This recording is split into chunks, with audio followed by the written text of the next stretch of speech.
Samantala, tali naman ang kamay ng mga obispo ng simbahang Katoliko kaugnay ng muling pagsusulong ng Absolute Divorce Bill sa Kongreso. Batay sa pahayag na inilabas ng Catholic Bishops Conference of the Philippines o CBCP, wala raw silang karapatang magdikta sa mga mambabatas kung paano nila gagawin ang kanilang mga tungkulin sa bayan. Narito ang report ni Arnold Herrera. We can only propose but never impose.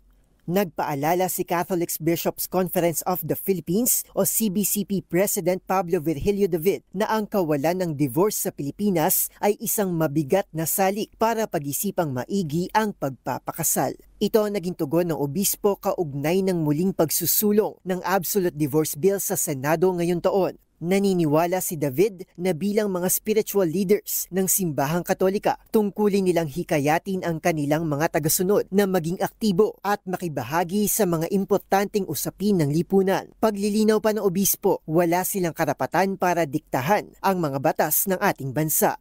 Iginagalang anya ng simbahan ang obligasyon ng ating mga mambabatas na kumilos para sa ikabubuti ng marami. Gayunman, iminungkahi rin ng CBCP ang pagtutulungan ng simbahan at pamahalaan para magbigay ng tulong sa mga mag-asawang humaharap sa matinding pagsubok sa kanilang pagsasama. Matatandaan na 2018 nang unang maipasa ang isa pang bersyon ng divorce bill sa Kamara, ngunit nabigong makapasa sa Senado. Para sa MBC TV Network News, ito si Arnold Herrera. Sama-sama tayo, Pilipino.